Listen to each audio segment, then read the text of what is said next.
www.radiomaria.com. Barra minn hekk, dan il-pontifikal qiegħed jiġi mxandar ukoll fuq Radio Marija, Shake TV permezz tal-Fondazzjoni U u l-medja soċjali tad-Djoċesi ta' Għawdex. F'dan il-pontifikal tiġi eżegwita għall-ewwel darba il-Missa Marija Anċelus Assunta ta' Maestro Rejxi Berras, miktuba fuq xewqa u b'tifkira ta' Marija Tewma. Ser jiġu eżegwiti għall-ewwel darba l-innu reliġjuż Assunta Est Marija fil-verżjoni orkestrali, mużika ta' Maestro Joseph de Brincat u versi ta' Dun Anthony Mario Saliba, irregalat lill-parroċċa. U l-gradwal u l-ammen, it-tnejn kompożizzjoni ta' Maestro Joseph de Brincat. Jiġi eżegwit ukoll l-innu Sultana tal-Paċi ta' Maestro Colin Attard. Għall-okkażjoni ta' din il-festa jiġu mistiedna personalitajiet distinti, fosthom il-Ministru għal Għawdex, membri parlamentari miż-żewġ naħat tal-Kamra, is-Sindku tal-Belt Victoria u kunsilliera tal-Kunsill Lokali tar-Rabat. Min-naħa tal-Kumitat tal-Banda Ċittadina Leone jiġu mistiedna il-President, is-Segretarju u membri tal-Kumitat tal-istess għaqda mużikali. Sakemm isir il-ħin biex jingħata bidu għal dan il-pontifikal, fidejja għandi l-ktieb Il-Mara bil-libsa tax-xemx, miktub mill-Mikbi u Qatminsi Monsinjur Carmelo Scicluna. Monsinjur Scicluna għamel diversi snin bħala arċiprit ta' din il-Knisja Katedrali u huwa magħruf ħafna fuq il-kitba tiegħu fuq il-Madonna.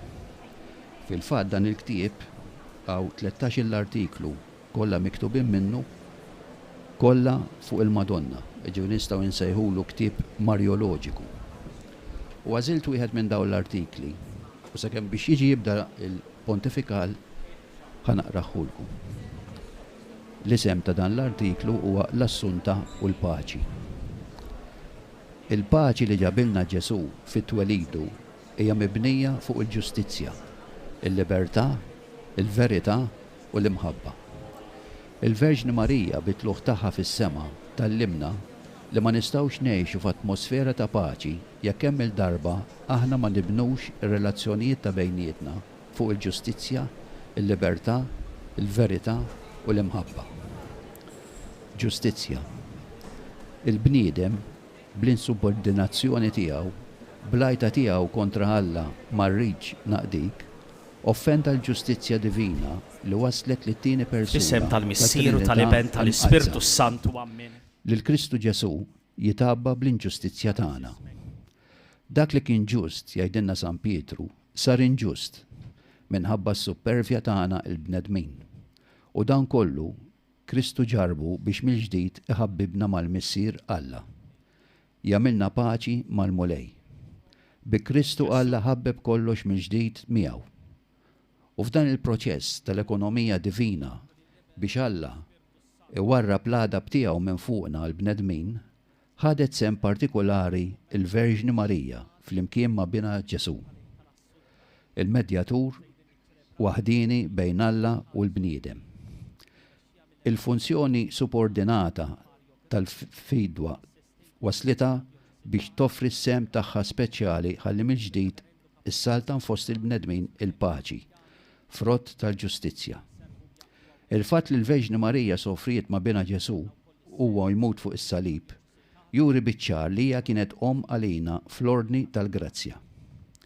Fisem il-ġustizzja għalhekk, il-Verġni Marija imtella fis-sema bir-Ruħ il-ġisem, illum tagħmlilna appell qawwi biex kull wieħed minna jipponta subaħ lejn innifsu u jara fiex qed jonqos mill-ġustizzja lejn ħutu il-bnedmin. M'hemmx triq oħra biex ikonna l-paċi bejnietna. Jekk aħna kontinwament infittxu kif naqelbuha lil xulxin fl-oqsma kollha tal-ħajja b'nuqqas ta' ġustizzja, bil-fors pajjiżna jibqa' sajjem mill-vera paċi li għaliha l-Verġni Marija tant sofrit flimkien ma' bina Ġesu.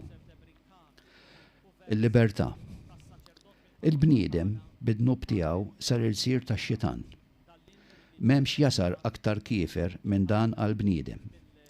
Ma tistax timbet il-paċi vera f'min jinsab jgħix fil-jasar ta' dnub, għax hu ta' bilħaq miftum mill-lajn tal-ħelsien. Kristu feddej. Fil-ktib tiegħu tal-Apokalissi, San Ġwan l-Evanġelista ipinġielna xbija ta' Ġesu bħala ħaruf maqtul għal-ħelsien veru tagħna l-bnedmin. U l-ewwel frott ta' dan il-ħelsien ta' Ġesu kienet propju il-Verġni Marija li ġiet meħlusa minn kull teba ta' dnub sa minn dak il-waqt ta' tnissil tagħha. Il-Verġni Marija tista' tissejjaħ frott antiċipat tal-fidwa. Għaliex il-Madonna ġiet mifdija qabel bina Ġesu twilet minnha. U l-fatt li l-Verġni Marija ma kienitx taf bid-dnub kellha tkun ukoll l-ewwel suċċess tal-misteru Paskwali, it-tluħ tagħha fis-sema bir-ruħ u l-ġisem.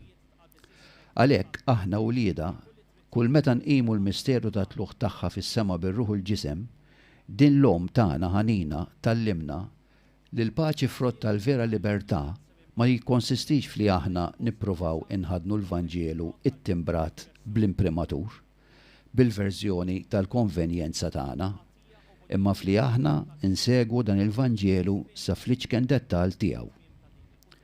Il-Verġni Assunta tiftħinna jnejna billi tfakkarna li l-libertà li ġġib il-paċi ma tfissirx li aħna għandna xi dritt li noqtlu lill-Alla fil-kuxjenza tagħna bil-konsegwenza li nippretendu li nistgħu niksru il-liġi tal-Alla, tan-natura, tal-Knisja, kif ukoll il-liġijiet leġittimi tal-Istat.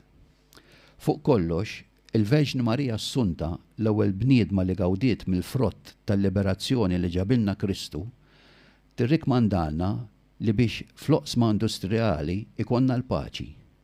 Nimxu fuq il-prinċipju li spjegalna il-Papa Giovanni Paolo II fl-enċiklika tiegħu Laborem Exercens. Ix-xogħol għall-bniedem u mhux il-bniedem għax-xogħol. Il-bniedem jiġi qabel ix-xogħol għax il-bniedem hu maħluq fuq xebħ ta' Alla nnifsu. Is-sibt hu għall-bniedem u mhux il-bniedem għas-sibt.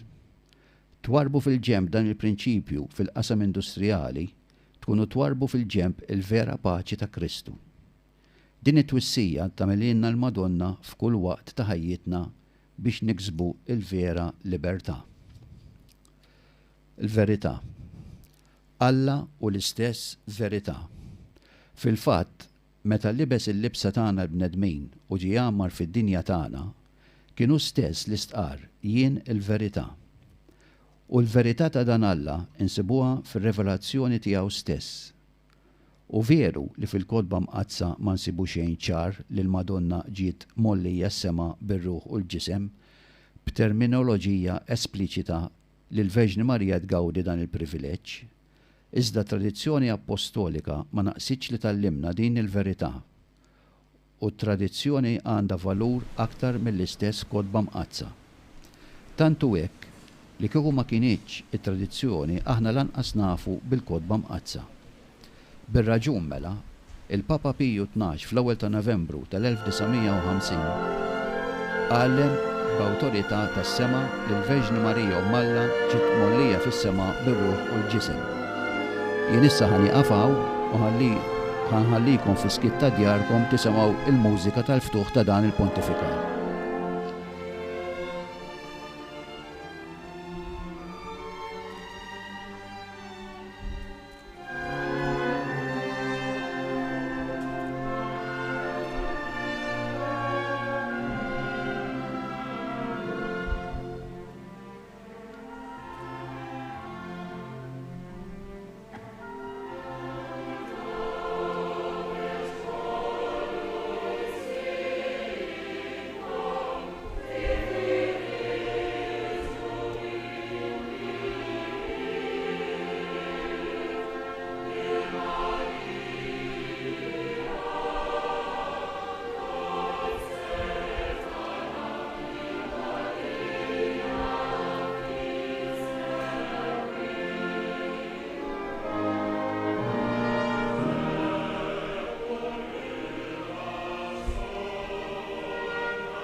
Fl-isem tal-Missier, tal-Iben, tal-Ispirtu Santu, il-paċi magħkom. L-Ewkaristija hija talba ta' Ratt il-ħajr lil Alla. U llum inroddu l-ħajr li tagħna lil Marija bħala omna u anke bħala sinjal ta' tama. Għax Marija mtella s-sema hija għalina sejħa, rikjam dwar x'inhi id-destinazzjoni tagħna l-bnedmejn. Ir-rotħaj lil Alla li għal darb'oħra qiegħed fostkom niċċelebra din l-Ewkaristija. U ngħid grazzi lill-isqof tagħna lil Ħi Anton tal-li tani dejn il-possibilità. Nitolbu ħbib tiegħi lil Alla l-imbierek skont l-intenzjonijiet ta' kull wieħed u waħda minna. Ekku nixtieq li nitolbu għall-Missier tagħna l-Papa. Huwa kontinwament jgħidilna nitolbu għalija. Nitolbu għalih anke f'dan il-moment tal-istorja tal-Knisja ħbib tiegħi. Biex il-Madonna tigwidah u turiħ it-triq. Ħuti narfu n-nuqqasijiet tagħna u nitolbu maħfra lil Alla l-imbierek.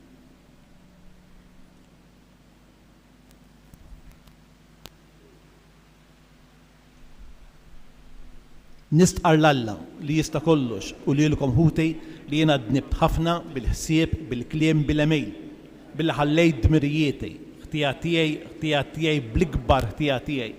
Għalhekk nitlob li mqaddsa Marija dejjem Verġni, l-Anġel u l-Qaddisin kollha u lilkom ħuti li titolbu għalija il-mulej Alla tagħna. Iħenna lina Alla li jista' kollox, jaħfrilna dnubietna u jwassalna fil-ħajja ta' dejjem.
Gloria in excelsis Deo.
nitolbu.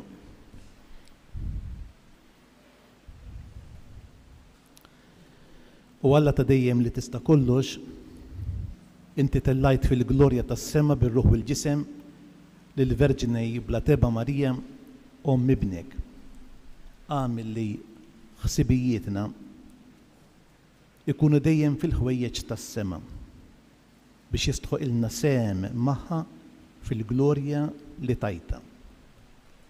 Dan nitolbuh bibnek Ġesu Kristu Sidna li hu Alla li miegħek jgħix wisaltan fl-imkien mal-Ispirtu Santu għal dejjem ta' dejjem. U issa wasanna għall-ewwel qari.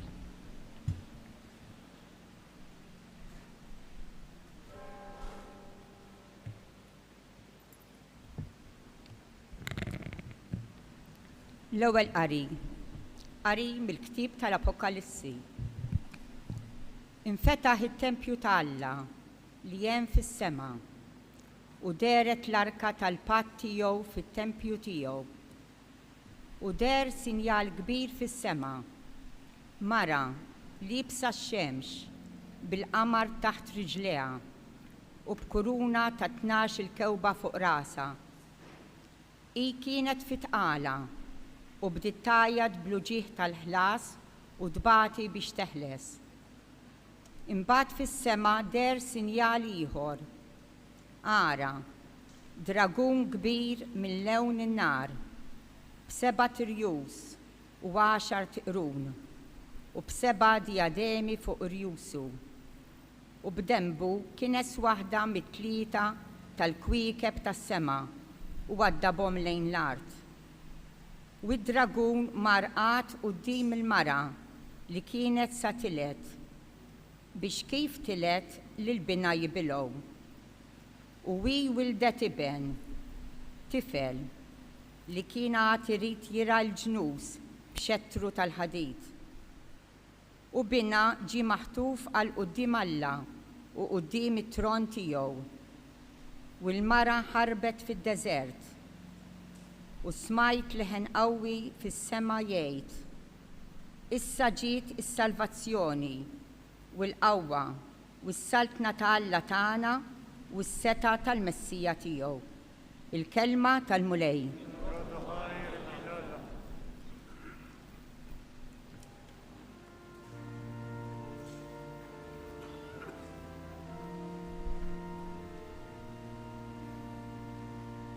Flemintek is-sultana fid-dawl tal-glorja. Flimkien. Flemintek is-sultana fid-dawl tal-glorja.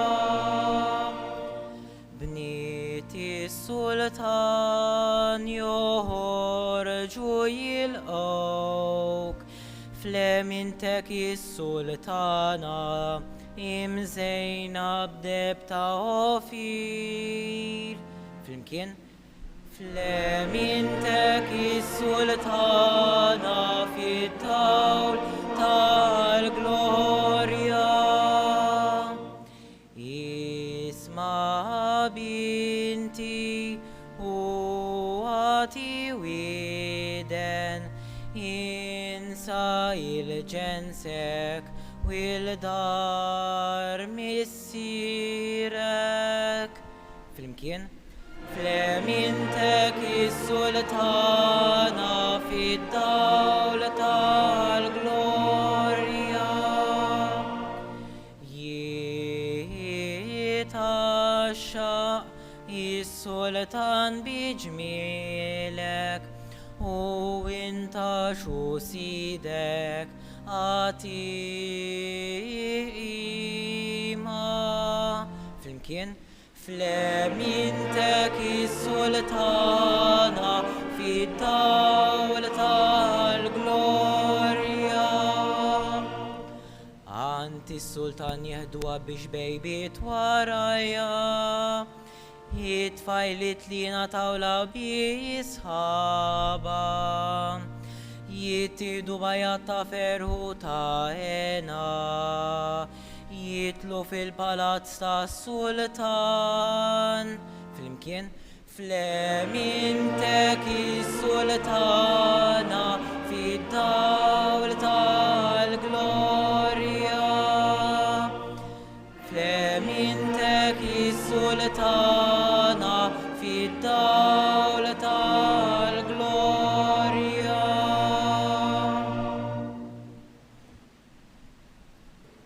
Issa se jinqara it-tieni qari.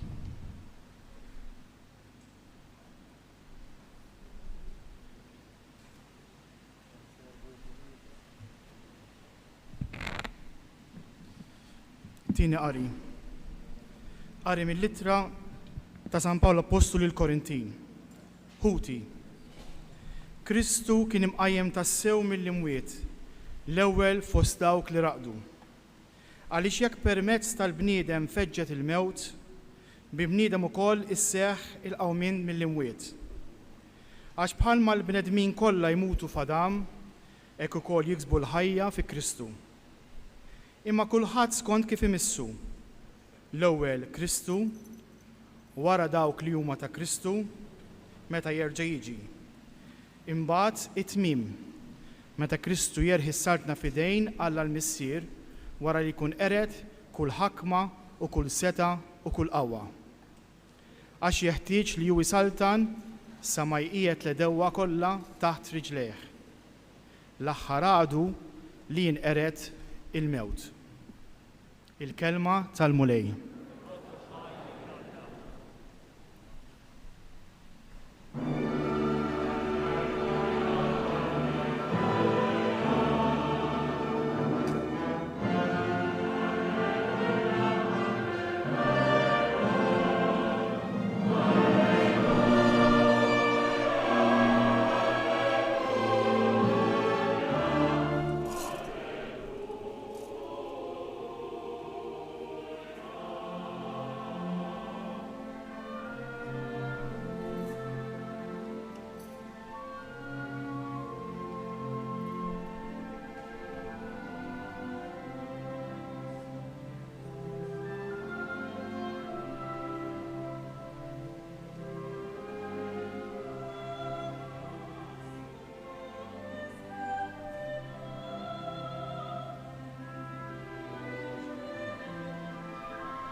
Il-mulej ma'kom. Qari mill-Evanġelju skont San Luqa. Glorja lilek, mulej.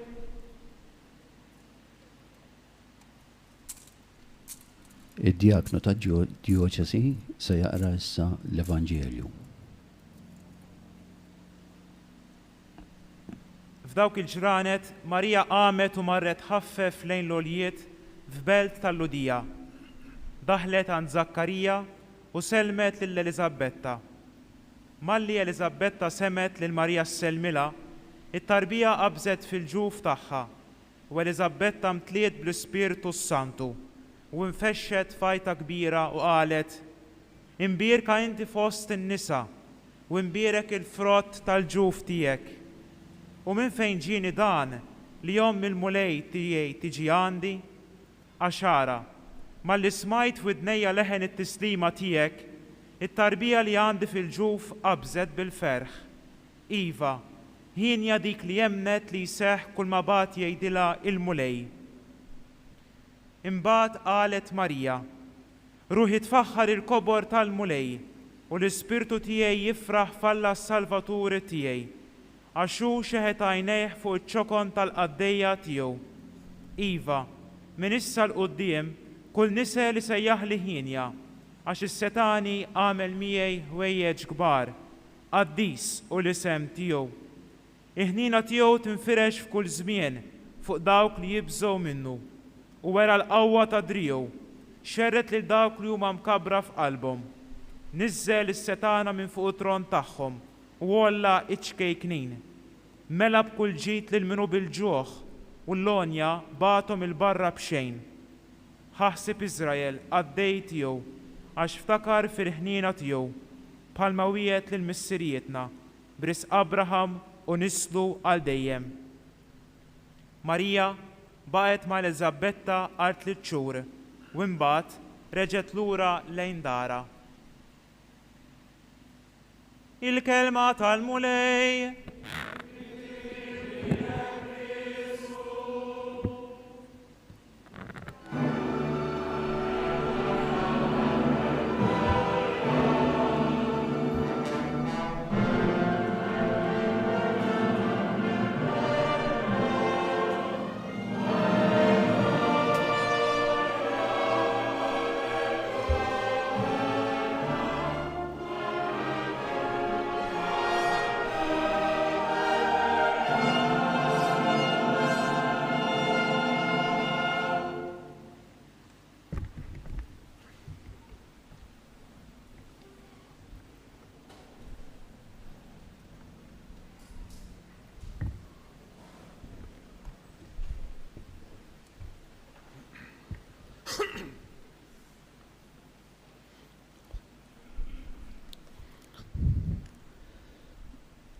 F'artiklu dwar id-dumma tal-Assunzjoni li kienet qed taqra waħda mara dal-aħħar kien hemm miktub dan: il-Papa Piju 12 wara li sama il-poplu Talla u ra li kien favorevoli li jiddikjara l-assunta bħala dumma tal-fidi tagħna, nhar l-1 ta' Novembru 1950 bl-awtorità apostolika tiegħu iddikjara bħala verità tal-fidi tagħna l-assunzjoni ta' Marija bir-ruħ u l-ġisem fil-glorja tal-ġenna. Din il-mara tħawdet x'inqrat dan il-paragrafu.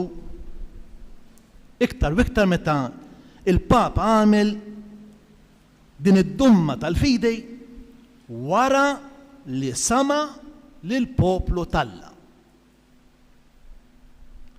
Kollha imħasba staqsietni qalt li imma xi fisser li l-Papa ħass il-ħtieġa li jisma' lil poplu Talla f'suġġett li aħna ma nifhmux, f'suġġett daqshekk importanti, dumma ta' fidi. Xi fisser li l-Papa għad fuq dak li qallu l-poplu. X'jista' qatt jikkontribwixxi il-poplu f'materja ta' fidi. Is-soltu dil-kompetenza jew intom tagħtuhilna jew noħdu aħna, imma tgħidu li hija tal-isqfijiet u forsi tas-saċerdoti. X'awtorità għandu l-poplu Talla fejn tidħol il-fidi? Dawn huma domandi li għamlet lej din il-mara. U naħseb illi messet korda komuni ħafna fina l-bnedmin.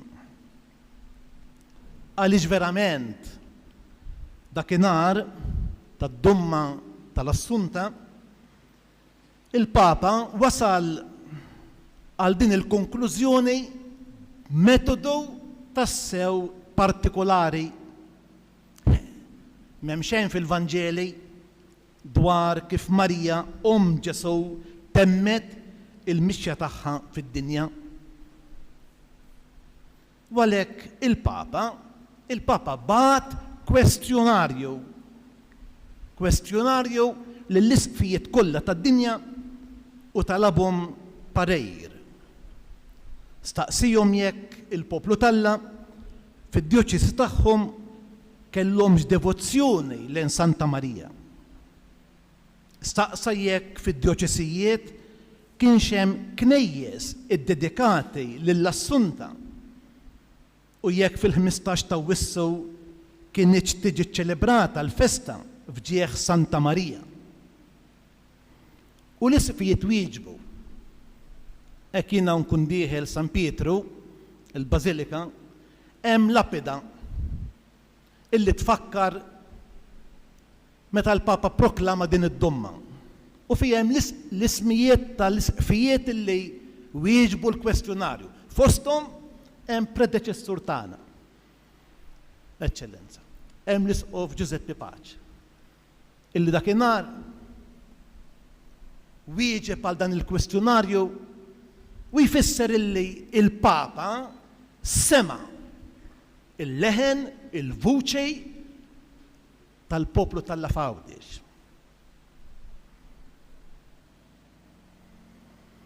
It-tweġiba li waslet Ruma minant l-isqfijiet kienet kważi unanima. Qalulu li iva l-poplu Talla jemmen li Marija ġiet imtella s-sema bir-ruħ u l-ġisem. Din ir-risposta kienet il-pretest biex Piju XII ipproklama id-domma tal-Assunzjoni mingħajr ma sejjaħ konċilju. Domma li kif jgħid il-Papa nnifsu fil-dokument fil-Kostituzzjoni Apostolika iserraħ fuq il-fidej tal-insara. Kristjani, popoli, fides. Dommi oħra tal-fidej, per eżempju li Marija hija Alla, il-Knisja għamlithom waqt ċelebrazzjoni ta' konċilju. Il-każ tal-Maternità Divina ta' Marija kien il-Konċilju ta' Efesu. Mingħajr ma konsultat il-poplu Talla. Imma id-domma tal-Assunta kellha dan l-oriġini hekk partikolari. Għal sekli sħaħ il-poplu Talla emmen bil-qawwa illi bħal Ġesu Santa Marija ġiet imtella s-sema bir-ruħ u l-ġisem. Meta Piju XII jirreferi għal din il-fidej tal-poplu Nisrani, huwa kellu f'moħħu mhux biss il-fidej tal-poplu Talla ta' żmienu, imma wkoll it-twemmin tal-Knisja kif tixet it-tradizzjoni. B'mod partikolari ix-xhieda li taslilna permezz tal-kotba magħrufa bħala l-apokrafi. Bibtijaj niżbaljaw jekk meta ngħidu apokrafi nikkonkludu li dawn huma kotba foloz. Hemm kitbiet apokrafi bħal huma dawk magħrufa l-assunzjonisti li huma espressjoni valida l-aktar antika tas-sensus fidei tat-twemmin tal-poplu Talla fl-ewwel żminijiet dwar it-tmiem ta' Marija Ġesu. Diversi huma dawk li jsostnu li dak li nsibu dwar ir-raqda ta' Marija, d-Dormitio Mariae, fil-kitbiet tal-missirijiet tal-Knisja, issa m'għadniex l-apokrafi, issa l-kitbiet tal-missirijiet tal-Knisja, Oriġene, Efrem, Epifanju, fis-seklu 3-4, ħafna jgħidu illi anki hawnhekk dan huwa sinjal ħiel tas-sensus fidei tal-Knisja l-Antika. Il-metodu tal-konsultazzjoni mal-poplu Talla dwar materja ta' fidej kienet intużat darb'oħra, din id-darba mill-Papa Piju IX, din id-darba wkoll frabta mad-Domma Marjana, id-domma tal-Immakulata Konċizzjoni. Anke din id-domma għandha rabta mal-Assunta. Għaliex wieħed mill-argumenti li għamlu t-teoloġi huwa li kif Marija kienet ħielsa minn kull teba ta' dnub, kien jixraq li l-ġisem tagħha ma jitħassarx fil-qabar u għalhekk ġiet imtella s-sema bir-ruħ bil-ġisem. Dakinhar il-Papa Pio IX kien bat jistaqsi lill-isqfijiet kollha tal-Knisja dwar it-twemmejn tal-poplu Talla. X'jemmen il-poplu Talla dwar l-Immakulata? Marjologu kontemporanju tagħna, ċertu De Flores, jikteb illi dakinhar tad-domma tal-Immakulata der ċar illi dan is-sensus fidei, jiġifieri il-fidei tal-poplu Talla, kella preċedenza fuq it-teoloġija u saħansitra fuq il-Maġisteru li jimbagħad b'mod definittiv ipproklama id-domma fl-1854. Għalfejn qed nagħmel dejn l-introduzzjoni imnebbaħ mis-solennità ta' Santa Marija din is-sena. Il-Papa Franġisku jemmen bisħieħ fid-dinjità tal-imamdejn. Infatti, fl-eżortazzjoni apostolika il-ferħ tal-Vanġelu huwa jikteb hekk, nikkwota: l-imamdejn kollha mill-ewwel sal-aħħar wieħed hemm taħdem il-qawwa tal-Ispirtu li tqaddes u tħeġġeġ lil dak li jkun biex jevanġelizza.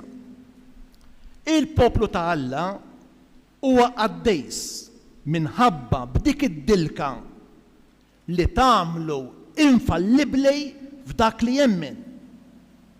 Dan ifisser li meta jemmen il-poplu Talla ma jiżbaljax. Anke jekk ma jsejbx kliem għażat biex jesprimi il-fidi tiegħu. L-Ispirtu jmexxih lejn il-verità u jwasslu għas-salvazzjoni. Bħala parti mill-misteru ta' mħabbtu lejn il-bnedmin, isemgħu dejn: Alla jagħti lill-fidili kollha flimkien dan l-istint tal-fidi. Is-sensus fidei li jgħinu jiddixxernej jaraf dak li ta' bilħaq ġej minn Alla. Il-preżenza tal-Ispirtu tagħti lill-insara ċerta konnaturalità mar-realtajiet divini. Erf li bih jistgħu jintuwixxu dawn ir-realtajiet anke jekk m'għandhomx f'idejhom l-għodda it-tajba biex jesprimuhom bi preċiżjoni. Il-Papa Franġisku. U f'parti oħra tal-istess eżortazzjoni, il-missier tagħna l-Papa jkompli jgħid: kull mammet ixinej il-funzjoni tiegħu fil-Knisja, il-grad tat-tagħlim tal-fidi tiegħu huwa suġġett għat-tejf biex iħabbar il-Vanġelu. U ma jkunx floku naħsbu fi skema ta' evangelizzazzjoni imwettqa minn atturi kwalifikati, ġifieri dawk li studjaw it-teoloġija fi kliem ieħor, fejn il-bqija tal-poplu tal-fidili ikun biss qed jirċievi l-azzjoni tagħhom. Din il-konvinzjoni tinbidel f'appell dirett lil kull nisrani biex ħadd ma jibqa' lura mill-impenn tiegħu tal-evanġelizzazzjoni. Hekk li jekk wieħed da bilħaq jagħmel esperjenza tal-imħabba ta' Alla li jsalvah, din importanti, nirrepetija. Jekk ta' bilħaq wieħed jagħmel esperjenza tal-imħabba ta' Alla li jsalvah, m'għandux bżonn ta' wisq żmien biex joqgħod iħejji ruħu ħalli imur iħabbara, ma jistax jistenna li jingħata ħafna lezzjonijiet jew istruzzjonijiet fit-Towr. Kull nisrani huwa missjonarju. Skont kemm kienet kbira il-laqgħa tiegħu mal-imħabba ta' Alla fi Kristu Ġesu. Ma ngħidux iżjed li aħna dixxiepli u missjonarji, imma li aħna dejjem dixxiepli missjonarji. Il-kliem tal-Papa Franġisku. Eżistija b'mod tassew oriġinali, il-Papa jaqgħad dan l-istint tal-fidej, tal-fidili kollha flimkien, mal-evanġelizzazzjoni, jew aħjar mad-don tat-tifsir u x-xandejr tal-kelma. Mad-don li għandu il-poplu talla li jara f'dak li ta' bilħaq ġej minn Alla. Dan l-istint tal-fidi tal-insara kollha flimkien huwa qawwa li tevanġelizza mhux biss lil dawk li qatt ma semmew bi Kristu, imma saħansitra lill-Knisja. Għax il-Knisja qatt ma tista' teda tniżżel eruqa fil-misteru tal-imħabba u l-ħnina ta' Alla li deret fi Kristu. Il-Knisja hija msejħa biex tevanġelizza, imma hi wkoll trid tiġi evanġelizzata. U għalhekk li l-Papa jisħaq nikkwota is-sensus fidei iżommna milli b'mod riġidu nifirdu bejn il-Knisja li tgħallem li ħafna drabi sfortunatament ġiet ridotta għal forma ta' klerikaliżmu u l-Knisja li titgħallem la darba anke il-merħla kapaċi ix-xom u tiddixxerni it-toroq ġodda li l-mulej jiftaħ quddiem il-Knisja. Anke l-merħla kapaċi ix-xom tiddixxerni toroq ġodda li l-mulej jiftaħ quddiem il-Knisja. Ħbib tiegħi, mhux hekk għamlu il-Papa Piju XI meta proklama id-dumma tal-Immakulata, il-Papa Piju XII meta għamel id-dumma tal-Immakulata Konċizzjoni. U hekk għamel ukoll il-Papa Franġisku f'dawn l-aħħar 3 sinodi tal-isqfijiet. Dak dwar il-familja u l-ieħor dwar iż-żgħażagħ. Il-Papa kiteb li kienet din il-konvinzjoni li l-poplu talla huwa moni b'dan id-don li mexxietni meta wrejt ix-xewqa li l-poplu ta' Alla jiġi ikkonsultat fit-tħejjija għall-appuntament tas-sinodu fuq il-familja. Ċertament, konsultazzjoni bħal dejn bl-ebda mod ma tista' tkun biżżejjed biex inħossu is-sensus fidei. Imma kif stajna nitkellmu fuq il-familja mingħajr ma nistaqsu lill-familji, mingħajr ma nisimgħu x'inhuma l-ferħ u t-tamiet tagħhom, l-uġieħ u t-tbatijiet tagħhom. Fit-tweġibiet għaż-żewġ kwestjonarji mibewta lil knejjes partikolari lid-djoċesijiet, kellna l-possibilità jkompliet il-Papa li nisemmew tal-inqas lil xi wħud minnhom dwar kwistjonijiet li jmisshom mill-qrib u li fuqhom għandhom tant xtejdu. Eżistiet dan ma jfissirx li fil-Knisja għandna żewġ modi distinti minn xulxejn kif naslu għal verità tal-fidej. Il-konvinċiment tal-fidej tal-poplu talla fuq naħa u l-maġisteru tar-raja. Meta nitkellmu mill-istint tal-fidej tal-fidili kollha flimkien, qegħdin noddu flimkien kemm lill-lajċi kif ukoll lill-ġerarkija. Infatti, meta jitkellem dwar il-ġemgħa tal-fidili li ma tistax tiżbalja f'dak li temmen, il-Konċilju Vatikan it-Tieni jippreċiża li din il-ġemgħa turi din in-nota karatteristika permezz tas-sens soprannaturali tal-fidej tal-poplu kollu.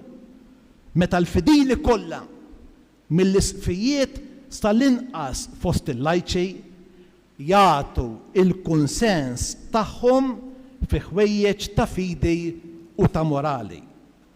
Għalhekk meta ngħidu li l-poplu tal-Alla għandu dan id-don li jiftaħ toroq ġodda għall-Knisja, poplu tal-Alla nifhmu li m'għamdejn kollha flimkien.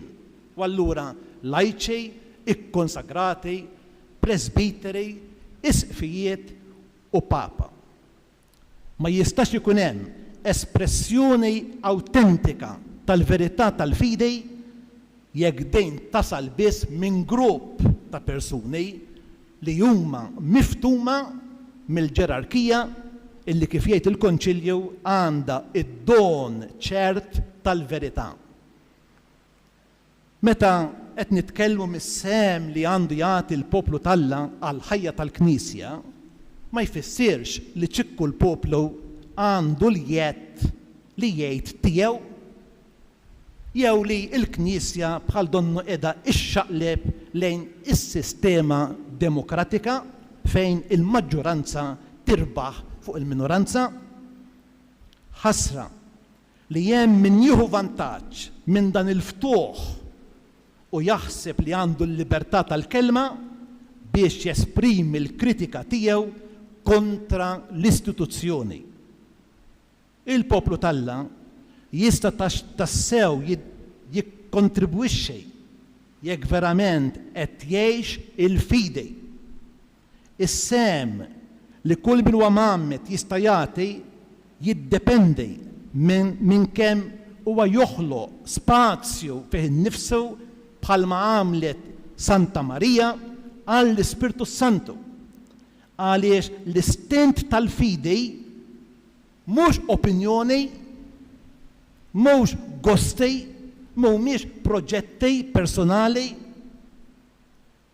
imma dak li f'atteġġament ta' talb, riflessjoni fuq il-kelma tal-Alla, wieħed jiddixxerni il-vuċi tal-Ispirtu Santu. Kif jgħid il-Papa Franġisku, wieħed jista' jipparteċipa biss jekk ikun għamel esperjenza tal-imħabba ta' Alla li ssalvah. Skont kemm tkun kbira il-laqgħa tiegħu mal-imħabba ta' Alla fi Kristu Ġesu. Santa Marija hija eżempju għalina f'dan il-proċess ta' namur mal-Ispirtu Santu. Li kienet kif jgħid il-Vanġelu tosf qalba dak kollu li kienet tisma'. Fid-9 u l-10 ta' Ottubru li ġej, il-Papa sejjer jinawgura is-Sinodu tal-Isqfijiet li għandu bħala tema il-Knisja Sinodali, komunjoni, parteċipazzjoni u missjoni. F'diskors importanti li kien għamel 6 snin ilu biex ifakkar il-50 anniversarju mit-twaqqif tas-Sinodu, il-Papa Franġisku kien qal: il-Knisja Sinodali hija Knisja li tisma' huwa smieħ reċiproku fejn kulħadd għandu x'jitgħallem. Kulħadd, poplu fidejl, kulleġġ episkopali u l-Isqof ta' Ruma. Wieħed jisma' lill-ieħor u kulħadd jisma' lill-Ispirtu Santu biex jara f'dak li l-Ispirtu qed jgħid lill-Knejjes. Is-Sinodu tal-Isqfijiet huwa fejn jiltaqgħu l-aspetti kollha ta' dan id-dinamiżmu ta' smieħ fuq kull livell tal-ħajja tal-Knisja. Il-mixja sinodali tibda bis-smieħ tal-poplu li huwa wkoll għandu sem fil-funzjoni profetika ta' Kristu.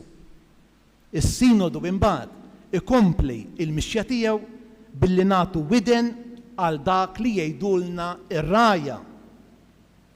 Permezz tal-Padri Sinodali, l-isqfijiet jaġixxu bħala ħarriesa awtentiċi, interpreti u xhieda tal-fidej tal-Knisja kollha li għandhom b'attenzjoni jarfu jażlu mill-kurrenti ta' opinjoni pubblika li spiss jinbidlu.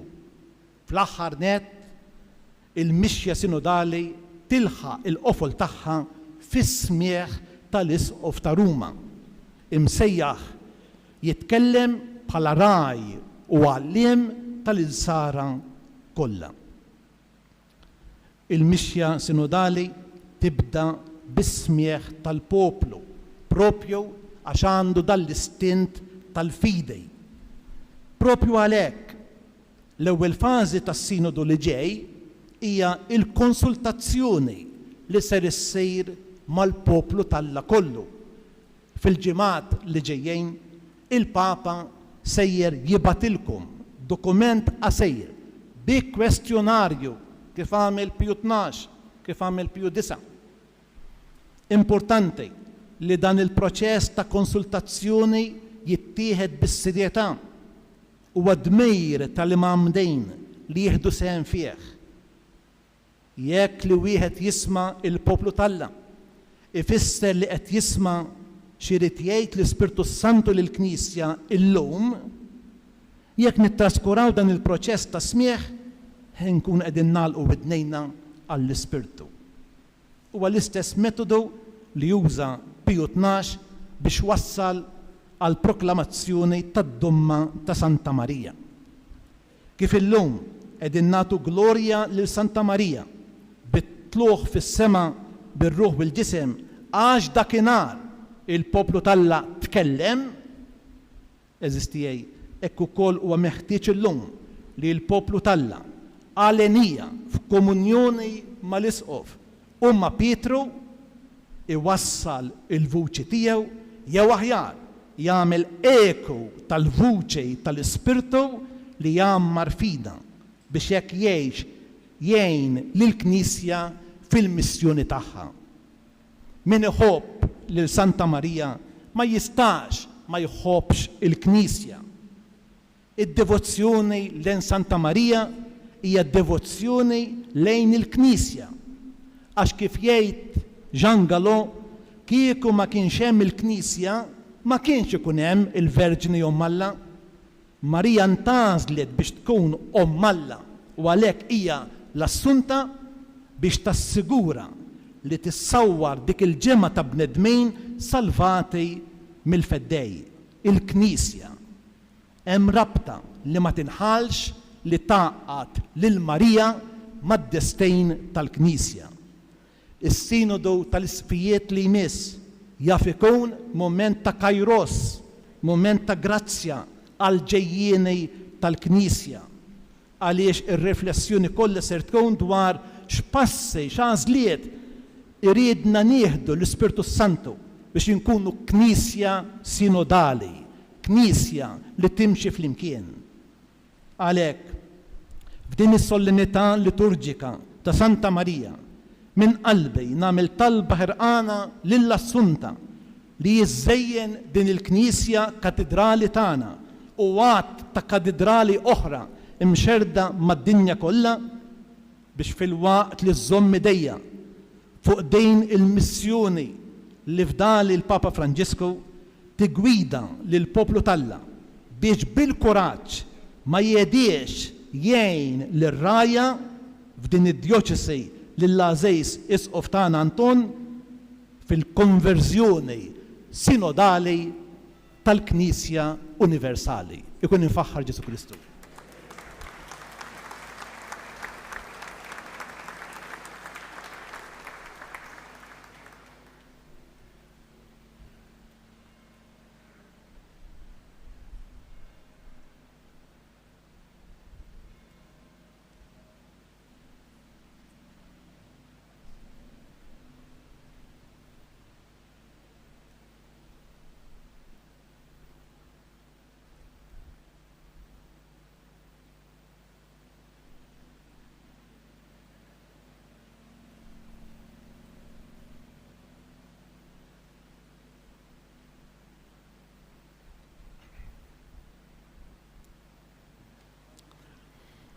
flimkien nistqarru l-fidi tagħna.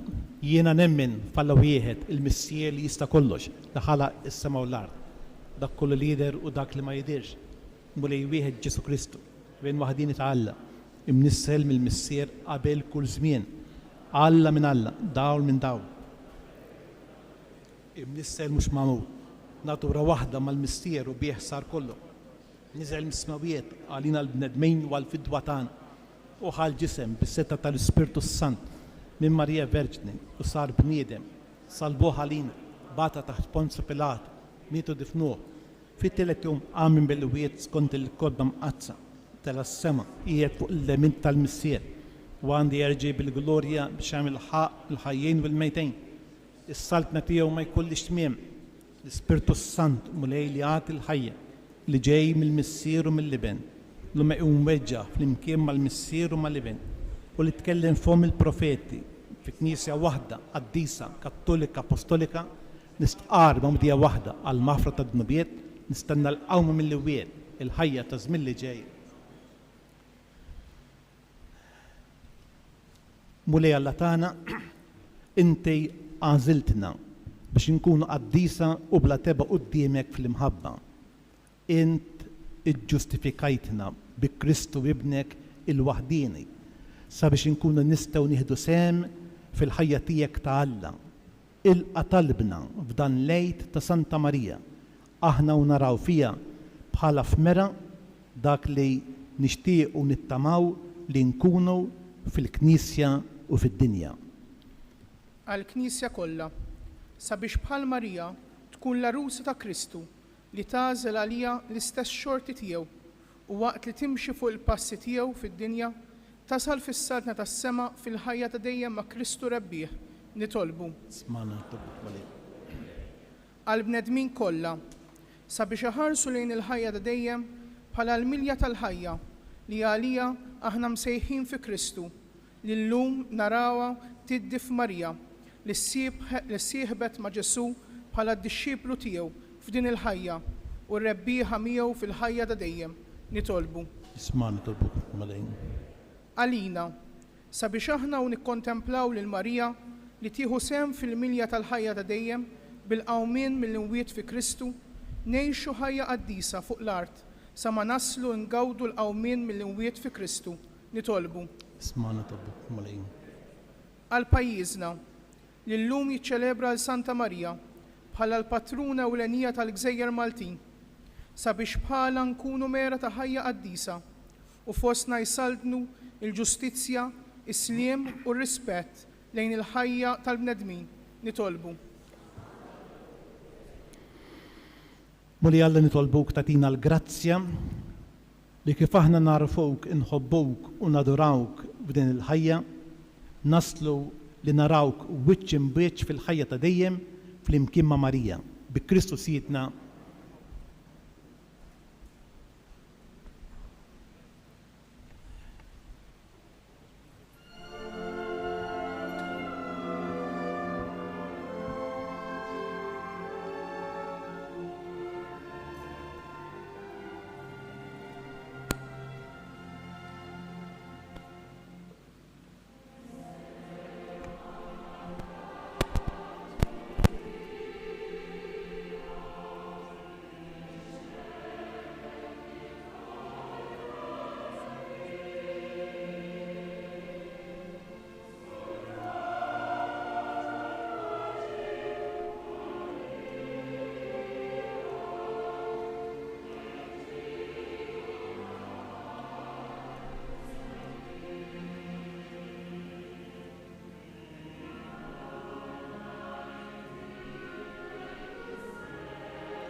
jitolbu ħutej biex is-sagrifiċċju tiegħi u tagħkom ikun jogħġob lill-Alla il-Missier li jista' kollox.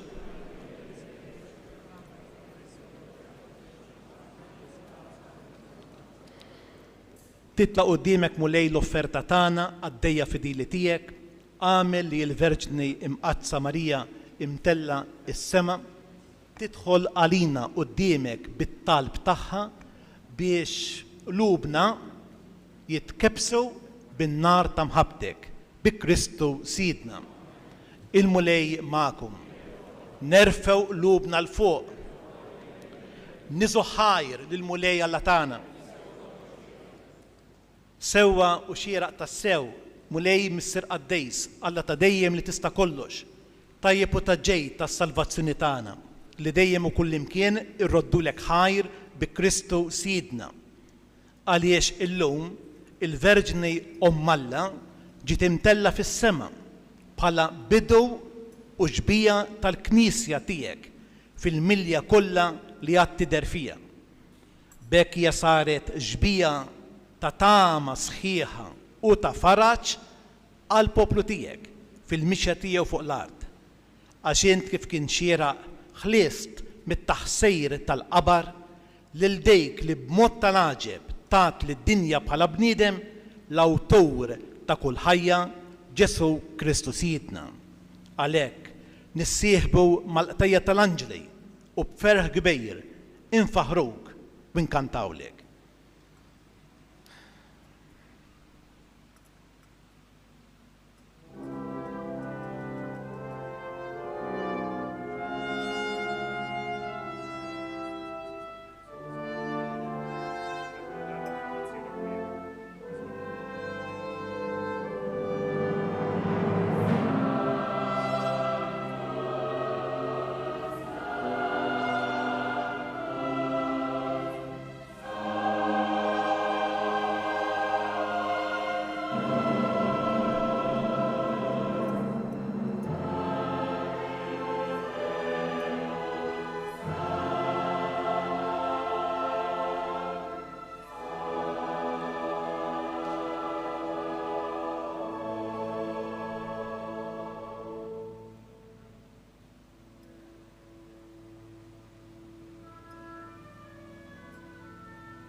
Għaddejs tassew int mulej jistħoqlok it-tifħir tal-ħolqien kollu għax bibnek Ġesu Kristu Sidna u bil-qawwa tal-Ispirtu Santu inti tagħti l-ħajja kollox tqaddes u tibqa' dejjem tiġbor għalik poplu biex minn tluħ ix-xemx sanżula issirlek offerta safja.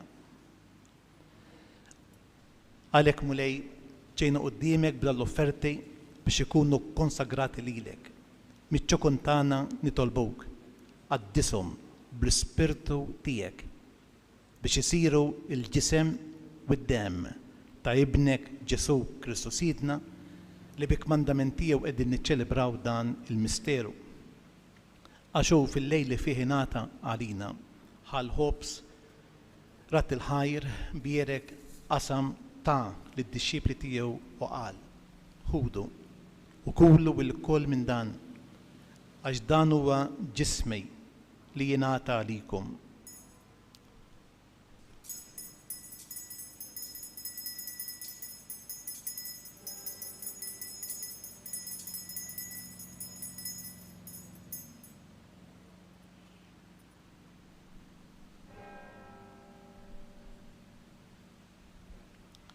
Ekku kol wara li klaħa l-kalċi reġerat il-ħajr bierek tal id-dixxipli tiegħu qal: ħudu u xorbu minnu il-koll għax dan huwa il-kalċi ta' demmi tal-patt il-ġdejt li jibqa' dejjem, id-demm li jixxerret għalikom u għall-bnedmin kollha għal maħfra tad-dnubiet. Għamlu dan b'tifkira tiegħi.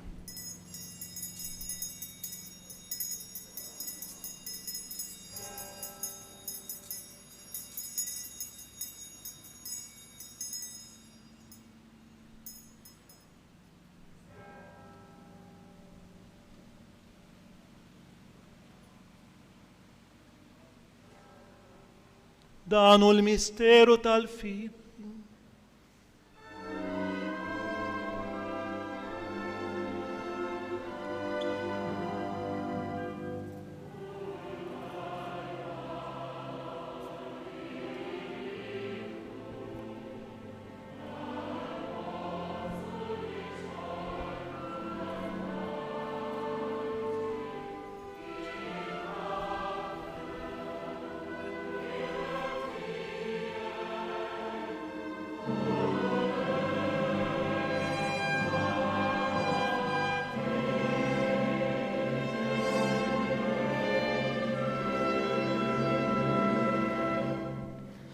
Għalhekk mulej aħna u nagħmlu dan b'tifkira tal-passjoni li bija ibnek fdina u tal-qawmien u t-tluħ glorjus tiegħu fis-sema, aħna li qegħdin nistennew u nittamaw it-tieni miġġa tiegħu b'ratt il-ħajr nofrulek dan is-sagrifiċċju ħajju għaddejs. Ħares nitolbok lill-offerta tal-Knisja tiegħek. Ara fiha l-vittma li bis-sagrifiċċju tagħha li terġa' tħabbibna miegħek. Għamel li aħna li ser nissaħħu bil-ġisem u d-demm ta' ibnek, nimtlew bl-ispirtu għaddejs tiegħu u nkunu ġisew wieħed, ruħ waħda fi Kristu.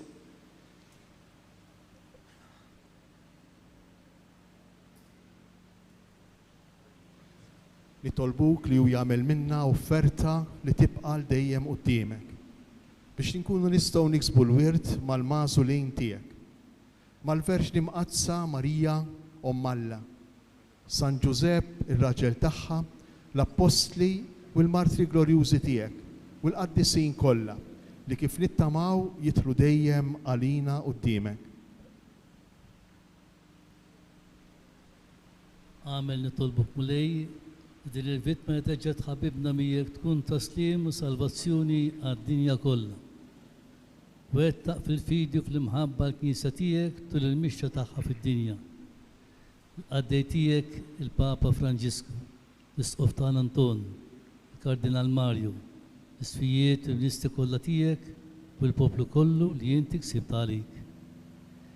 Ilqa' bit-tieba it-talb ix-xewqat ta' din il-familja li inti ritta tinġabar madwarek. Qader mis-serħanin u lidek kollha u kull fejn jinsabu u għadhom miegħek il-koll. Ħenna futna mejtin u għal dawk kollha li ħallew dil ħajja fis-sewwa tiegħek.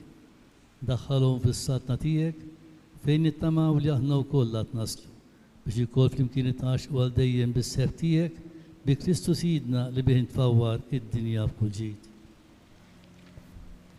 Bi Kristu ma' Kristu u fi Kristu jingħata lilek Alla missier li tista' kollu flimkien mal-Ispiritu Santu, kol ġieħu glorja għal dejjem ta' dejjem.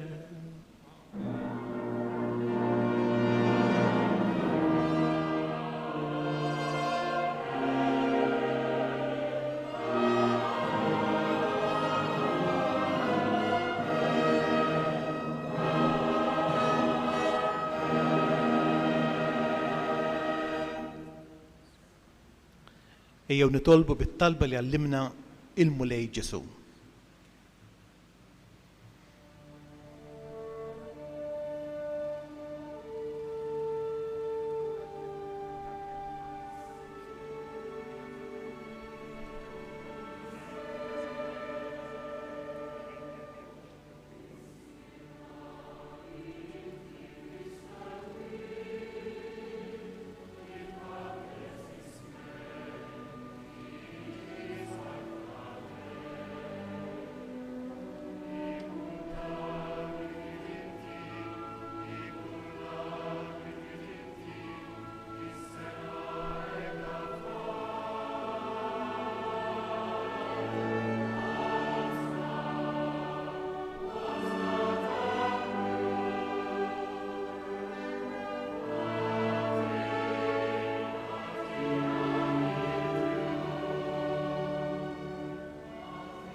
Lista nitolbuk Mulej minn kull deni, għatina fit-tjieba u l-ħnina tiegħek il-paċi fi żmienna biex inkunu ħielsa dejjem mid-dnub, imħarsa minn kull inkwiet, aħna u nistennew u nittamaw il-għena u l-miġja tas-Salvatur tagħna Ġesu Kristu. Mulej Ġesu Kristu li qed l-apostli tiegħek inħallilkom isliem, nagħtikom isliem tiegħi, la tħarix lejn dnubietna, imma ħares lejn il-fidej tal-Knisja tiegħek. Għattija sliem u l-għaqda li inti trid fija. Inti tgħix bis-Saltan għal dejjem ta' dejjem. Il-paċi tal-Mulej tkun dejjem magħkom. Għatu l-paċi lil xulxin.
danu l-ħaruf Talla, danu li neħid nubiet tad-dinja, ħenjejn dawk mistiedna għall-ikla tal-ħaruf.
nitolbu.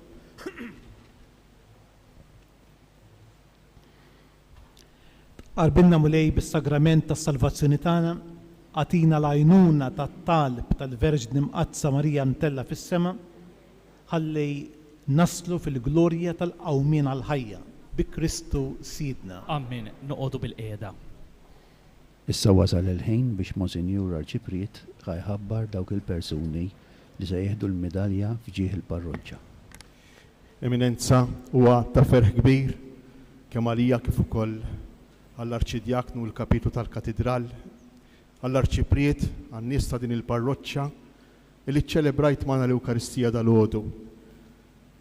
Jiena kuntent ħafna anki bil-ħsieb illi qsamt magħna dal-għodu.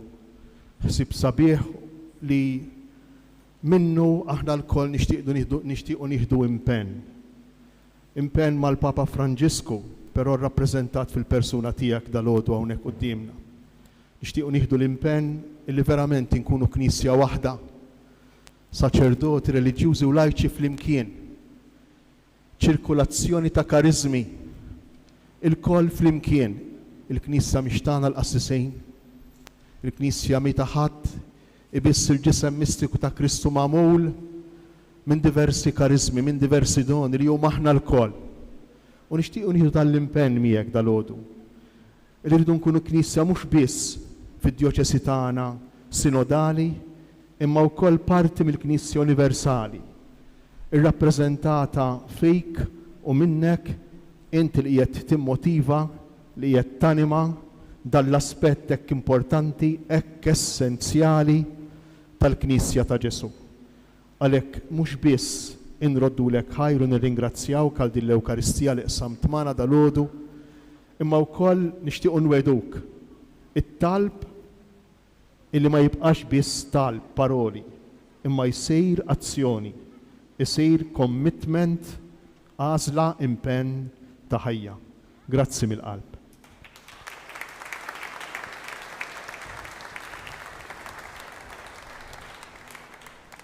Kif nagħmlu dejjem fit-tmiem tal-Pontifikal ta' Jum Santa Marija hawnhekk fil-Katedral, nagħtu ġieħ il-parroċċa. Għandna diversi llum li sejrin jiġu mogħtija dan il-ġieħ. L-ewwel wieħed se jkun mogħti lil xi ħadd li m'għadux magħna imma li nemmen kien maqut magħna fil-liturġija tas-sema. Għal xi żmien kien San Kristana hawnhekk f'dan il-Katedral u għal snin twal kien jenna hawnhekk jagħti daqqatej ġmiela fl-armar, iż-żarmar, il-manutenzjoni, kien strumentali biex din it-tila tal-kopla sena u nofsilu tinżel u terġa' titwassal f'posta. U għalhekk kien sejjaħ lill-Aziza Martu Meri flimkien ma' żewġ uliedu Dorothy u Christian sabiex nagħtu dan il-ġieħ tal-parroċċa lil Ċalija Tart li ħalliena traġikament ftit tax-xhur ilu.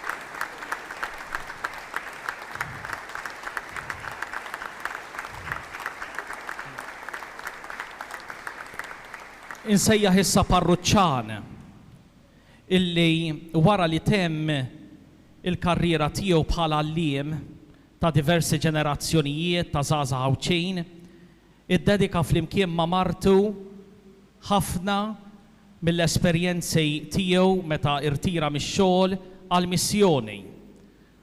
Għamel diversi esperjenzi fil-missjoni ta' Dun Anton Grek. Fuq kollox però f'dawn l-aħħar 11-il sena biddel id-dar tiegħu f'dar ta' kura lill-Aziza Martu, illi hija marida u li titlob tant u tant attenzjoni u kura. U allura nsejjaħ lil Carmel Cordina nagħtuh ċabċipa b'apprezzament tal-ħidma ta' karità ma' Martu.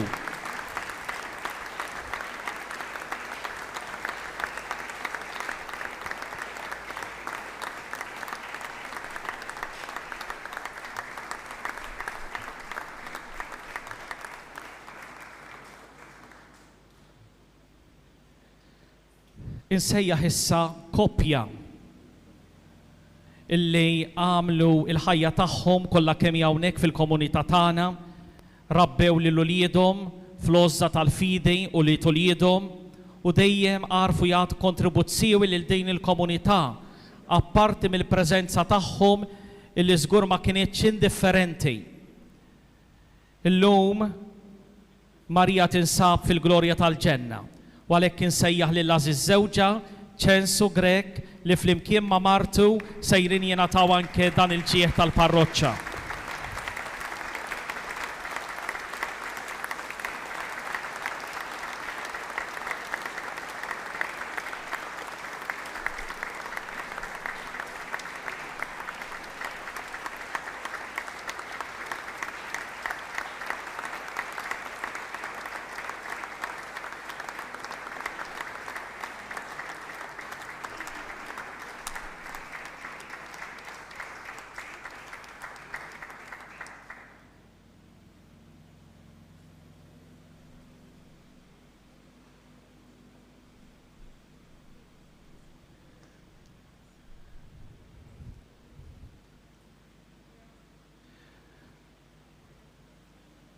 L-aħħar parroċċana li sejra tieħu dan il-ġieħ hija marbuta ħafna mill-qrib fil-kollaborazzjoni tagħha ma' dak kollu li jitlob l-uffiċċju parrokkjali ma' tqassim tal-bulettini u ma' kuntatt ma' diversi parroċċani morda fid-djar tagħhom. Apparti l-kura u l-attenzjoni tagħha lill-għażiża omma fid-dar. Insejjaħ lil Lora Xikluna.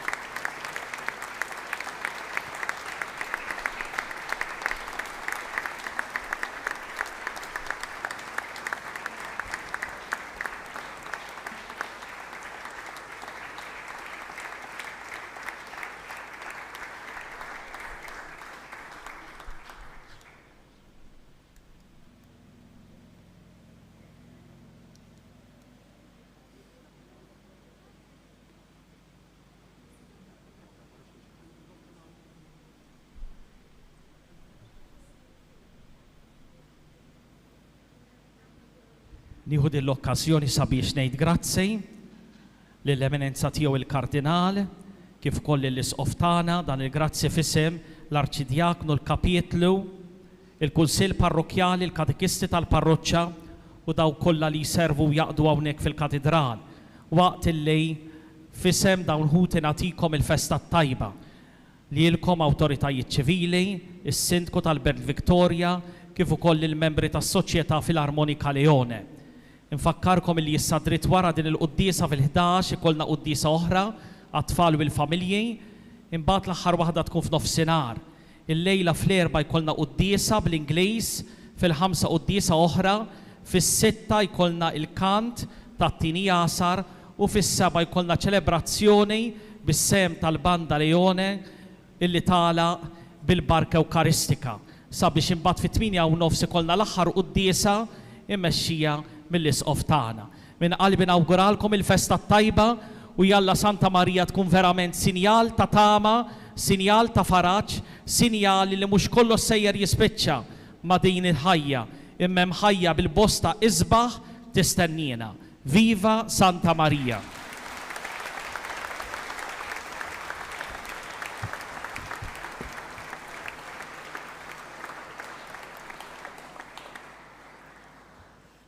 L-eminenza tiegħu il-Kardinal Mario Grek għal grazza tal-Law tas-Sede Apostolika Isqof jagħti l dawk kollha preżenti niedma meħtijietom imqarra u mqarbna il-barka apostolika bl-indulġenza plenarja. Itolbu lill-Alla għal Papa Franġisku, għal Isqof tagħna Anton u għal Knisja mqazza omna u fiċċu li tgħixu faqda sieħa magħha bħajja li toġob lill-Alla.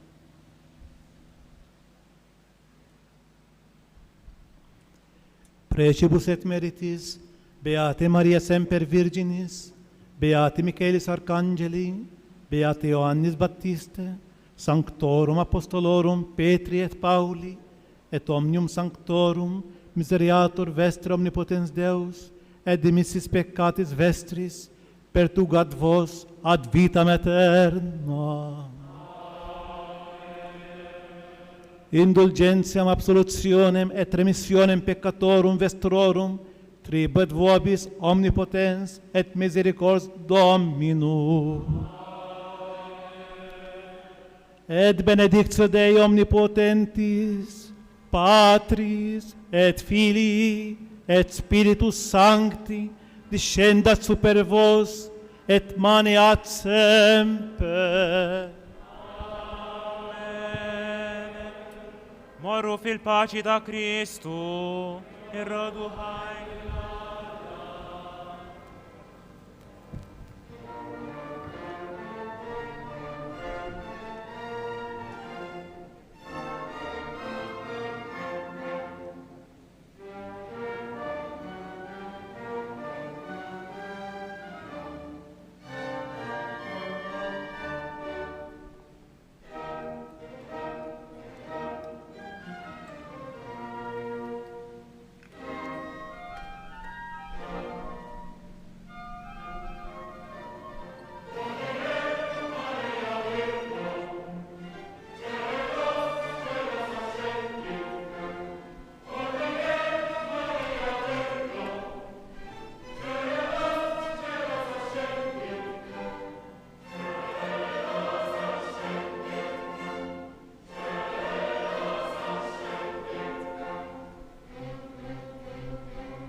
Qabel ma nagħmel il-konklużjoni għal dan il-pontifikal, nixtieq naqralkom poeżija moddija lili mill-awtur stess il-Kavallier Ġewem Mattart.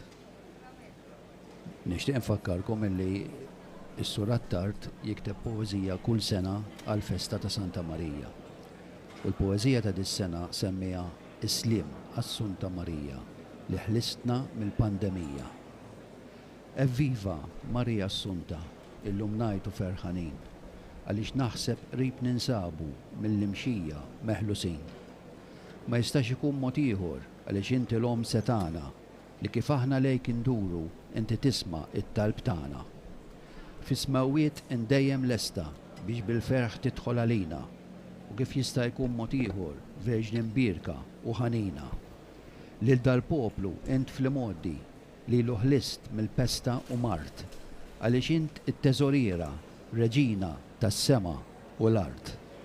Din is-sena b'qalb muġuwa mhux seddur mat-toroq tagħna minħabba ċirkustanzi li dal-virus kiber magħna. Iżda l-kemm magħluqa tibqa' il-ġewwa minn dawn is-swar biħġarhom lilek se jżuru onja, fqar, il-kbar u żżar. Mill-bot jaslu l-emigranti u ma dawn salt barranin u qudiemek dawn jixteħtu wara ġmielek imsaħħrin. Fil-maqdes imżejjen sewwa tiġi n-nies minn kullu mkien lilek titlob b'ħerqa kbira inti s-saltan fuq iż-żmien. Mhux se jkollna dawk it-tliela u tqassim tal-paljijiet, lanqas mhu se ddoqq il-banda u nimxu mal-marċijiet. Is-soltu ġo Villa Randil minn kull rokna n-nies tiffolla, ma jkunx hemm fejn taqa' labra ix-xemx tiżreġ fuq il-folla. Jiena ċert li tal-vampa bin-nar xorta se jferħuna, bħalma jagħmlu ta' kull sena bl-ispettaklu ipaxxuna. Għalkemm Ġanninu Cremona madu hawn sabiex jannilek u Dun George kien telaq qablu ma tant vrus li hu qabbillek. U ma dawn tal-aħħar telaq l-istudjuż Anton Attart. Jien hawn għadni biex niktiblek xi ftit vrus għax qatt mu tard. U nitorbok biex tilqaħħom għan-nom tagħna l-awċin. Żommna għal-ken tal-mantar tiegħek u taħt ħarstek maqudin. Mill-matriċi ibqa' ndokra lil dik-gżira ħelwa tiegħek, tħallihiex minnek titbiet u fit-tajn tal-elt titmiegħek. Aħsbilna għal futur ħieni wara din il-pandemija sabiex nibqgħu miexja ħinja fil-paċi u fl-armonija. U hekk ġejna fit-tmiem din ix-xandira diretta mill-Knisja Katedrali Tawdex. Xandira diretta tal-Quddiesa Pontifikali fl-okkażjoni tal-festa ta' Santa Marija. Nixtieq nagħlaq din ix-xandira diretta b'kumment qasir. Alla sab kollox f'Marija, dik il-bniedma dejjem disposta għal dak kollu li talab minna. Jalla jsib lilna wkoll dejjem disposti biex inwettqu r-rieda tiegħu, anke jekk tkun tiswielna sagrifiċċji kbar. Minn hawn nixtieq insellem l-eminenza tiegħu il-Kardinal Mario Grech, lill-eċċellenza tiegħu l-Isqof Tawdex Anton Tewma, lill-Vigarju Ġenerali Monsinjur Tarċisju Camilleri, flimkien mar-Reverendissimu Kapitlu tal-Knisja Katedrali, lill-Arċipriet Monsinjur Joseph Sultana u l-kleru ta' din il-Knisja. Waqt li nwaslilkom l-isbaħ awguri lilkom u lill-familji tagħkom eżis semmija, jien Tomas Anastasi flimkien mat-tekniċi tagħna Luke u Ronnie Bezzina nixtiequlkom il-kumplament tal-jum it-tajjeb.